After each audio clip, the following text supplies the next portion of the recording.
Welcome to the Before Brunch podcast. I'm Caitlyn Davey. I'm Casey Fitzgerald. And we are your definitive inside track to anything and everything that's happening around Dubai. And we're basically going to be with you every Friday morning chatting everything interesting that's going on in Dubai. So, it's week 6 and I'm delighted to have my lovely co-host Caitlyn back with us. Welcome back, Caitlyn. I'm glad you missed me. I was worried. I was travelling. I turned 30, which I'll talk about later a bit more. We have to have a whole topic about turning 30. I love it. But I was worried because I saw you had Rich and I was like, what if people don't miss me? Well, the thing with having Rich on is that I think it was a totally different show. So if you go on to episode 5, we were talking Kareem data hacks and we were talking about a PR brunch fail. But it was just a little bit different. I think I laugh more with you. Good. But I am funnier. If you prefer Rich, then don't tweet. But if you prefer me, tweet us at Lovin Dubai. Are you ready for that? I said if you prefer Rich, don't tweet. Oh, the whole world is not going to tweet. It's going to be a slap in the face from everyone. Oh no, I didn't mean it like that. Anyway, we missed Caitlyn. More laughs. More crazy awkward anecdotes. I was going to say awkward dating stories. You call them crazy anecdotes. That's okay. But we have you back now. I'd like to stress that those crazy anecdotes are not me. They're not my anecdotes. They're other people's. I feel like you always stress that. But how are we to know? No one believes me. You know a lot of intricate detail about awkward happenings, so I don't know. So I'm a bit behind because I just got back. I was in Bali, fun fact. And I'm catching up on everything. And I'm going to need to know what's happening. What is everyone talking about in Dubai? Well, it's been a mad week in terms of numbers on the website, which is cool. His Highness Sheikh Hamdan was also travelling. He's just anything he does is wonderful. Yeah, he's in America. I think he's in Boston. He's been in New York, so he's been fun to follow. But the one that I think relates to you and me the most, which I'm particularly excited about, is Mark Zuckerberg, CEO of Facebook, had the annual developers meeting in San Francisco. And they announced, it's funny, they didn't mention all the privacy hacking that much. I think they're trying to move away from it. And they mentioned that Facebook is going to start a dating site, an app. I don't know if it's not going to be a separate app, but you're going to be on Facebook. You're going to have a separate profile, separate to your friends, completely private. And it will be a way to develop meaning relationships with people. Like Tinder. No, those aren't meaningful. Well, that's interesting though, because why aren't they meaningful? For some people, find love on Tinder. Not in Dubai. That's a sweeping statement. It's a different story. But it's interesting, since Mark Zuckerberg made the announcement yesterday, shares in Match.com, you know that international dating website? Yeah. Bet you have the app on your phone. I don't. I only have the other 3. I don't know if Match has an app, but I'm sure if it did, we'd all be on it. It must. It must have an app. Well, shares went down 22% since Mark Zuckerberg said that Facebook is developing a meaningful relationship thing. Do you think he'll try and close Tinder then? So, Facebook is about connecting people, and the first thing you said was Tinder is not about meaningful relationships. But people have different dating styles, and I don't know how they're going to do it. Like, how can you, with an app, make it meaningful? Is it people in your friend list, or is it beyond that? Is it a way of connecting you with new people? No, but I just saw that you will be connected based on 3 things, and one of them is things that you like. So already you like, I know I like hundreds of pages on Facebook. Sheikh Hamdan. I don't want to match with a guy on his preferred But that's fair. But you know the way you already like tons of, so you have your interests already on Facebook and you have your connections already there, and that's 2 ways that you will make matches, is based on mutual friends, because I guess it's sometimes nice to know that you have a common connection in people.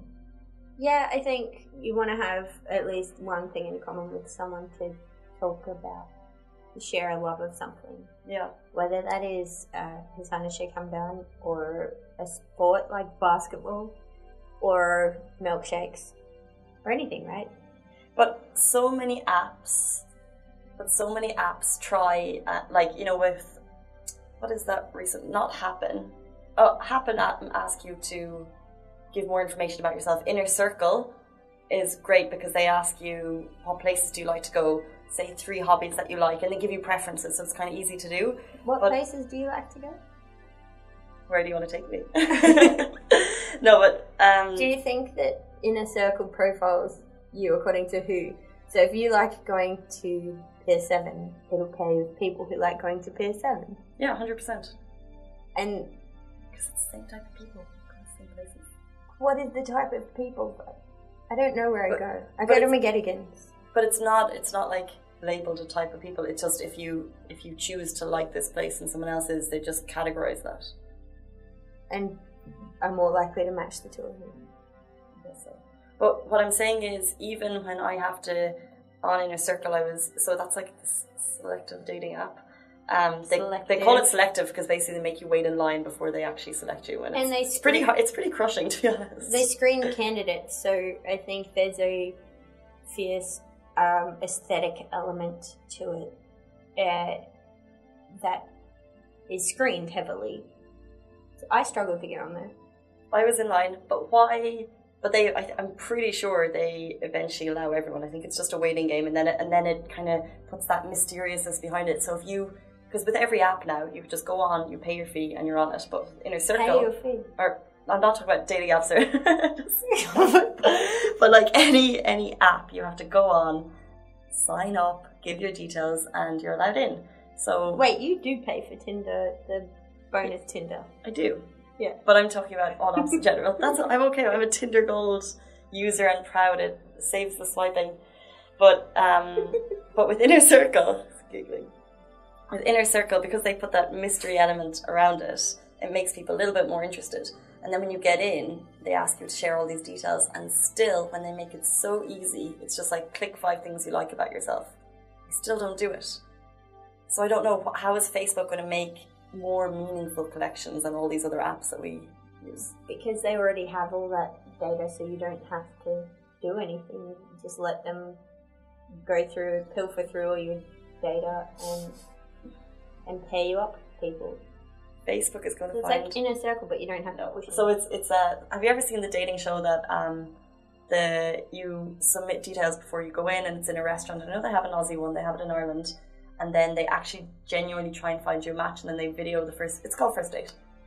Have you ever seen the dating show First Date? We should do that in Dubai. Lovin Dubai First Date. Well, it's interesting. I can keep all the hot guys for myself. Wait, no, then it won't work. You can keep all the hot guys for yourself. No, that won't work.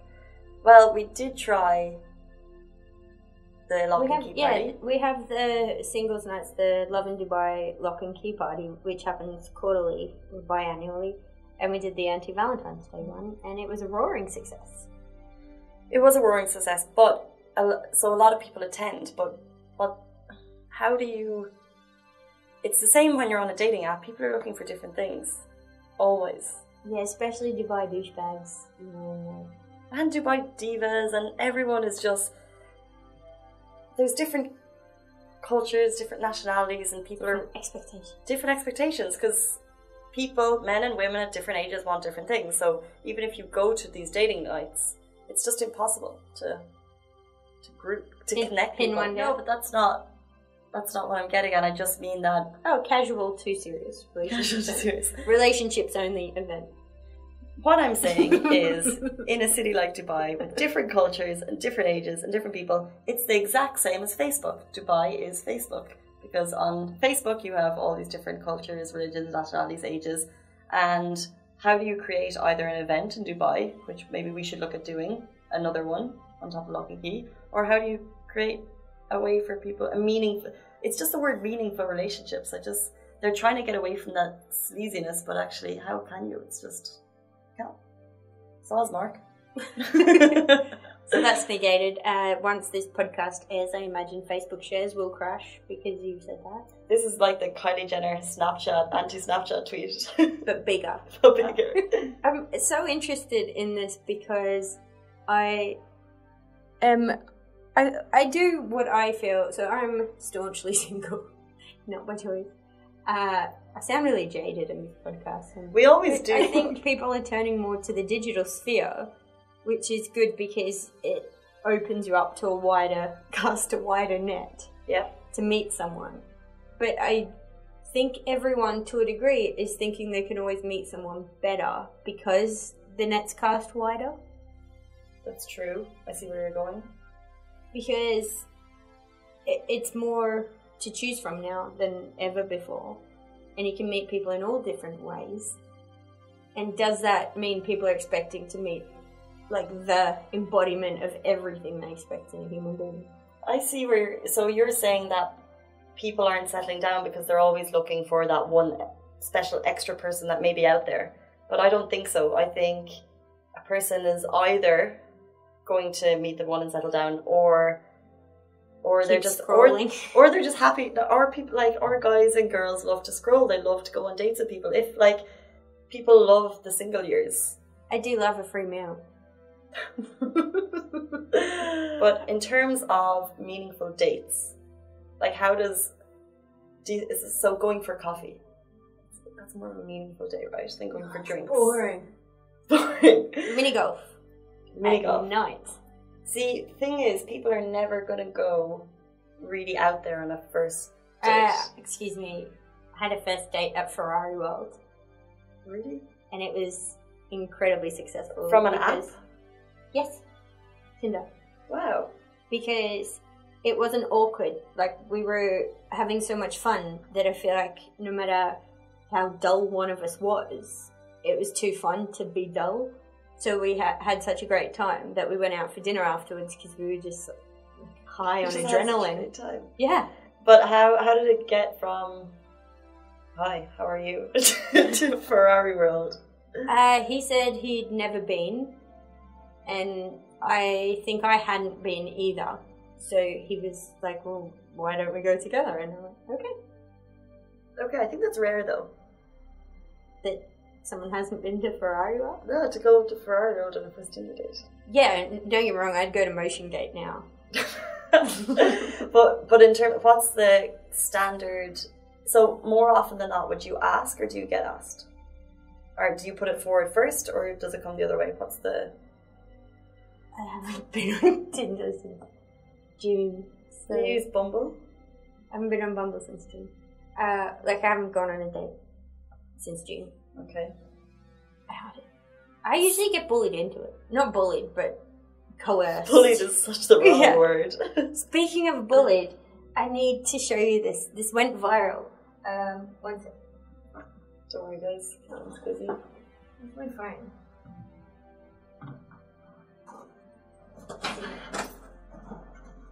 Okay, so this voice note has gone viral of this creepy Tinder date. Have you heard this? No, but I'm excited. This girl, now this is a bit long, so we'll play it for you. But this girl has told this horrific story, and it almost sounds like it's in Dubai. Yeah, so I'll just send you this voice note quick because it's too long to do in a WhatsApp. So my friend's just messaged me now, voice noted me. She's a PA in Media City, and the girl that works across from her, a girl we know, her best mate just sent her a voice note saying that she met this guy on Tinder a few months back, been messaging back and forth but never managed to meet up, and he was like, "Two nights ago, listen, let's go for dinner, I'll pick you up, we should meet up." She's like, "Okay." So we're having dinner and she feels really, really sick, and she said, "Listen, I'm going to have to go, I don't feel very well." So he dropped her off, and when she got back, she said, "Oh, don't feel too bad, do you want to come in for a coffee?" So anyway, like literally 5 minutes later, she felt really sick again, and she was like, "Listen, I just really don't feel well." He's like, "Okay, get yourself to bed, message me in the morning and I'll speak to you soon." She's like, "Okay." So then, like, in the middle of the night, she'd passed out. In the middle of the night, she woke up feeling horrific, hearing people, she's in a villa, like rustling downstairs. And she was like, "Am I imagining this?" So she just went back to sleep. Then she said it sounded as though someone was like dragging a dining room table across the actual floor. So she locked the bedroom door, rang the police and said, "Someone's in my house." Police came, rang her and said, "Listen, your front door's locked, we don't think anyone's in your house, could you be dreaming?" And she was like, "I can actually still hear someone downstairs, you have my permission to knock the door down." So she kicked the door down, knocked on her bedroom door a couple of minutes later and said it's the police. She opened the door and they said, "Listen, there was someone in your house but he's got away, it's definitely not safe for you to stay here." She's like, "Okay, I feel absolutely horrific." He's like, "Right, take yourself off to hospital, get yourself checked and stuff." And she said, "What were they doing downstairs?" And they'd be like, "We advise you, don't go down there, it's like, you don't need to see that." So she was like, "Absolutely not." She went downstairs, this guy's covered her entire house in like sheets of plastic everywhere, of like clear plastic. bag, like, you know, like off Dexter, on the dining room table there was a saw and a hammer. So the guy was like going to hack her up, and she went to hospital and he tested, and she had that much drug, only for the police like being with her and saying there was an intruder. She had that much drug inside her. The doctor said, we're really surprised that you actually woke up by the disturbance, because the drugs that you had inside her should have knocked you out. So no. I've seen some articles that say it's bukkake. Yeah. But it's enough to scare someone, right? Mm-hmm. And it's a Tinder horror story. And it says Media City. I don't know what other cities have a Media City, but it almost sounds like Dubai. It's a real horror story.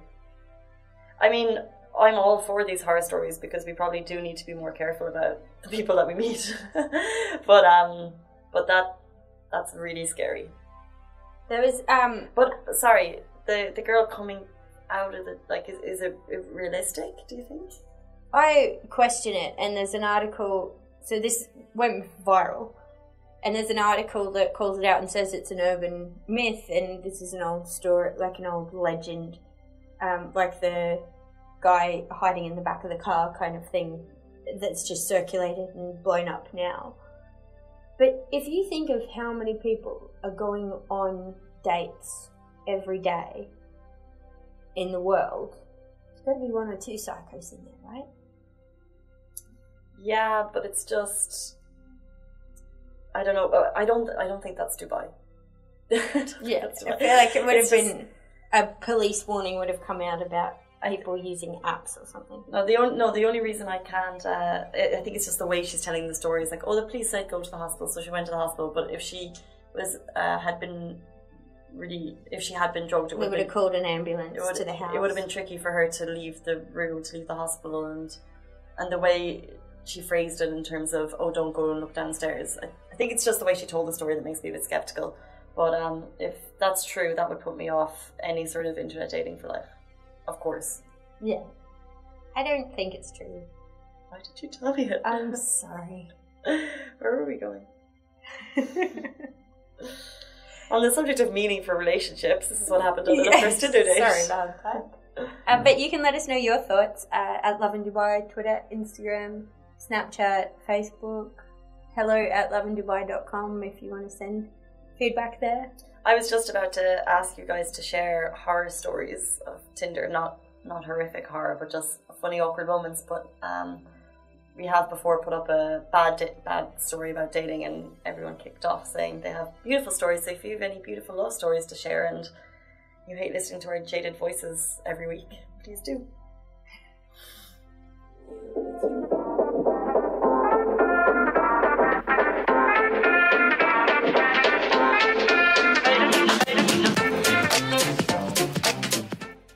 So Casey, I'm 30 now. I know. You look 21.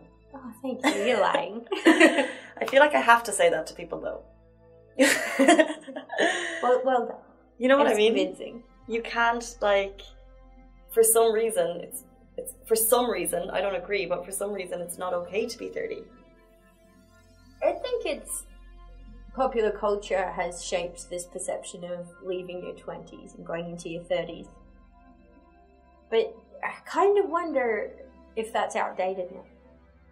Because it was in shows like How I Met Your Mother made jokes about it, and the textbook Lothario characters make jokes about women being 30. But then you look at the strong female characters that are coming out in TV shows that are over 30 and they're celebrated. Yeah. You tell me, how do you feel? I feel the same, like it was 2 weeks ago. And I did mentally prepare for it. So I felt like I needed my nails done a fun colour, so I got an electric blue, and I wore my hair in plaits because I was wondering maybe at what age is it not appropriate, or will I personally feel it not appropriate to have bright coloured nail polish and pigtail hair. But then I still have bright blue nail polish and I'm still wearing my hair like that. That's because you got it done 2 weeks ago, and you obviously got it done in a good place. Because yeah, not a single chip. It's shellac.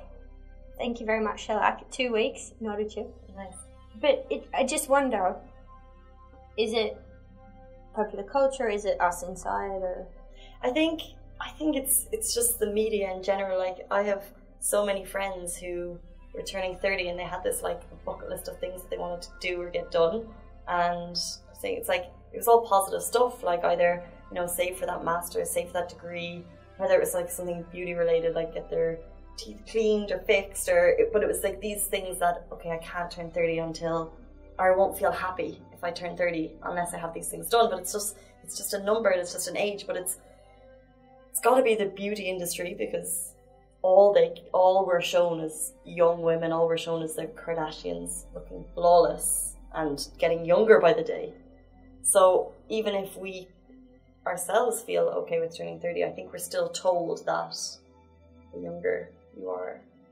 I feel like Dubai, though, there's less pressure here to be older, you know what I mean? There's less that way. Let me rephrase that. I feel like I'm living Neverland in a way, because my body might be aging, but I don't feel like I'm mentally aging. I think I get to do so many cool and fun things here, and people of all ages do everything, right? Everyone goes to Global Village and goes wake surfing and goes on a night out and does all these action-packed, energetic things. And so I think that the culture here has been created in that way, that age is just a number. But I think it's like a double-edged sword, because yes, we are all still doing all these really cool things. We're all going out a lot more than I probably would be at home, for sure. And I don't know about other people, but we go to brunch the weekends, we do ladies' nights during the weeks, and whatever age you are, it doesn't matter. But then at the same time, there's probably more plastic surgery here than in Ireland, where I grew up, 100%, that's for sure. There's more people getting fillers and Botox and everything here than there is in other cities. And so although we're doing all the fun stuff, we're still, I'm not going to say we're expected to look a certain way, because that's not true and there's no pressure, but there is definitely a lot of people who are maintaining themselves really well because media industry tells us to, and I don't know, people have disposable income to do it. Is it the media industry, or is that people beauty wanting industry, to? Sorry, beauty industry. Is it people wanting to do it? Because here there's for example, kohl eyeliner is a traditional eyeliner that is worn here. So but it's developed now into bigger eyes with more black. We wear more makeup here because that's more of like the cultural look. So I think it seeps into popular culture. So is there presentation elements coming from that makes people more interested in aesthetics? And I think women who wear hijab, they don't get to communicate with the outside world about through their hair and their clothing with the abayas. So the way they do is handbags, shoes, and makeup. Yeah. Because they have those are the three things that they can use to show the world a bit of their personality. So maybe that's why that's a more prevalent thing here. Yeah, but that's one group of people, but I'm talking about us all as a blanket who spend way too much money on face creams. Have you ever gone into Sephora and tried to buy a night cream? No. I buy mine from Carrefour. Well, there's obviously all different brands and prices, but like we're told that the only ones that are really, really good will work, and they're like 300, 400, can be 500 dirham. They can be more. I don't even look at the expensive ones. But so it's not just one group. It's across the world. We're told to spend expensive money on night creams, on face creams. You're told you need to start using anti-aging from the age of 25. Anti-aging from the age of 25. And the worst thing, which upsets me even what upsets me even more is that men are told to get more attractive. It's not always true though, is it? It's not always true. But it's just that kind of idea that women don't age gracefully is what we're told, and men do. I hate it. I guess I'm a bit more immune to it because my mum has aged very gracefully. Are you saying mine hasn't? My dad, no, I was saying comparatively to my dad, he's not as graceful as my mum. Still like full head of hair. He's 60 and he's got a full head of brown hair. So he's doing well. But I think mum has aged quite well, so I think it's just genetic, I'll be fine. It's just genetic, I'll be fine. But it's a whole industry that's based on us spending money to look better. There's a huge myth too about beauty and spending more. It's not at all about the brand or its marketing campaign. It's about the ingredients, how and when you apply things, and in what order you apply them.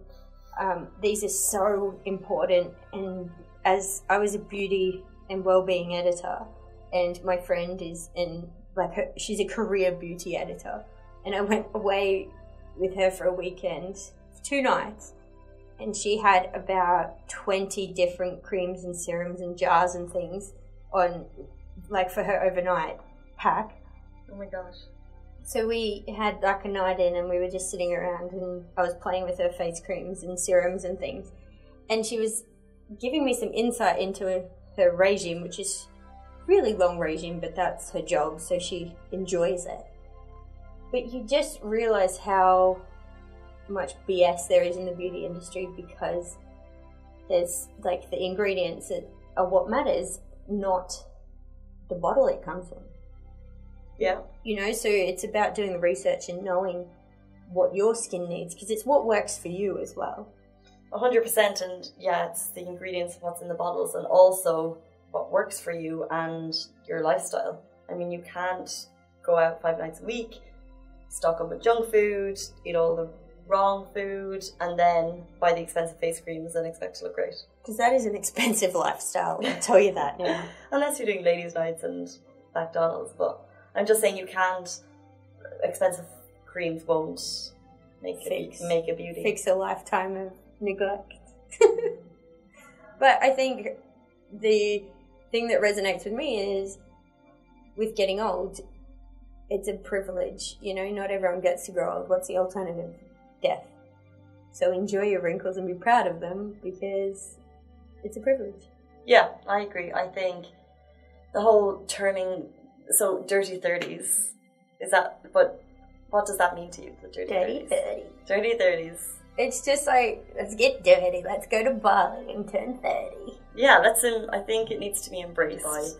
And we're all living a certain life, and I think we just need to embrace getting older. Have a good old time. Do you say it's all uphill or it's all downhill? Well, downhill is easy. It's coasting. Coasting to the finish line. So it's all downhill from here. So, speaking of living well, have you been living well? What have you been doing that's making you feel fuzzy inside, or have you been anywhere cool? Oh, in the last week I missed you because this invite came into the office for Hotel Cartagena. I pronounced it wrong. I'm going to spell it. Hotel Cartengena. That could be wrong too. Hotel. Is it Cartagena? Maybe. Hotel. It's Latin American themed, so say what I'm saying with a bit of spice. Cartagena. Cartagena. There you go. Hotel. Say it again. Cartagena. I'm probably saying it wrong too. Yeah, I have a history of saying things incorrectly. Well, you know. So what's this place like? What's going on? So we got an invite, and it was a cigar, but it was chocolate covered truffle. Oh my god. Yeah, it was amazing. And it was kind of, so it's Latin American themed, and you go, and it's in the JW Marriott on the 72nd floor. So you know where Mora used to be? Mora is a sister of West Lodge. I love West Lodge. West Lodge just turned 2. It did.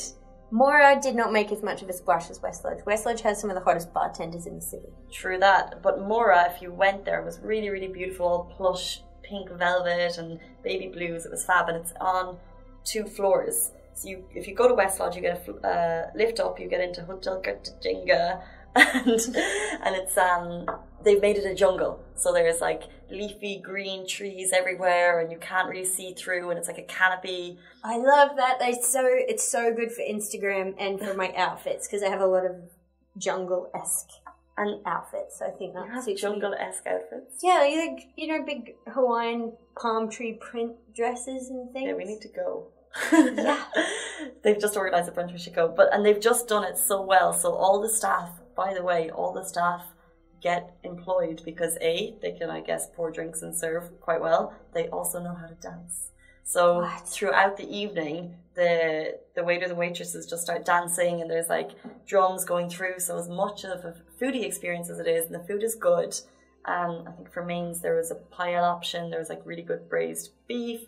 As much as the food is good, it's also music and dancing. And I was there with my mum, and they got my mum up and my mum dancing, and I haven't seen that in about 10 years. So it was such a great experience. And one final thing, the drinks were incredible. Nice. Yeah. You know where else has dancing staff? No. Because that's one of my favourite features. 2 places. One is the City Brunch at the Westin Hub Tour City. We did a video and it was like the happiest chef. And he was kind of, it was like body rolling and belly dancing almost in his full chef attire for a woman singing happy birthday to her. And it was the cutest thing. And they go through the whole restaurant doing a conga line, banging on pots and pans. And it's so fun. And the other place is Johnny Rockets. That's only for your birthday if you're very special. No, they do the YMCA. Oh. Yeah. In Dubai? Yeah. I have not been there. Oh, you're missing out. But yeah, that would be my place to hit in the next couple of weeks. I think the season is closing in 2 weeks. Obviously, the Holy Month of Ramadan is starting, so there's so many parties happening this weekend. They also Cinco de Mayo is happening, so we've got a list up about this. But one of my favourite places in Dubai, probably my most favourite, number 1, is Loka. Souk Al Bahar. So there's Jumeirah Marine Resort, which is not the one next to Barasti. It's the one... I feel like that's a mistake you've made, and that's why you're saying it several times. It's the one up... It hosts Fahrenheit Beach Club, and it's in Jumeirah. So the original one was there, and it was so successful they opened in Souk Al Bahar. Now, I am preferential to Souk Al Bahar because my favourite Dubai tourist attraction is there, the fountains. Of course. And you get fountain views, and you can just have margaritas and tostadas and nachos with fresh made guac at your table, and it's just the Dubai dream. I think that is the dream. Like, screw anything fancy. Give me tacos, give me cheese, give me guac, give me margaritas and a sombrero, and I'm just set. I'm going to Luchador on Friday too, which I'm excited about. This just opened at a loft, the Palm, and it looks really beautiful and colourful inside. Yeah, it looks cool. And they've got this great deal where you can do the brunch and do a staycation for 1,000 dirhams for 2 people, so 500 per person. And this brings us back to our Tinder conversation. Should that be your Tinder bio? I need 500 dirham. But I need someone to bunk in with me. So, sorry, I need to go back. That's 500 dirham per person, but you need 1,000. And you get brunch and a staycation. Yeah, on the Palm. Is that new? Have we talked about it? That's amazing. Yeah, it's amazing. And you're doing that this weekend? I am. So I will come back with a full report on next week's podcast. Look forward to it. Yes. Well, I am so happy to be back. I hope everyone's happy that I'm back. And do they have a choice? No. It's just me and you here. I can't speak honestly. But as always, let us know what you think at Lovin Dubai on all the social platforms. We're on Stitcher and Gami, iTunes, everywhere. Talk to us on Twitter though, that's the best place to have a conversation, and we love hearing your feedback. If there's ever a topic you want us to cover, we're always more than happy to do that. And enjoy your Friday. Have a great time at brunch.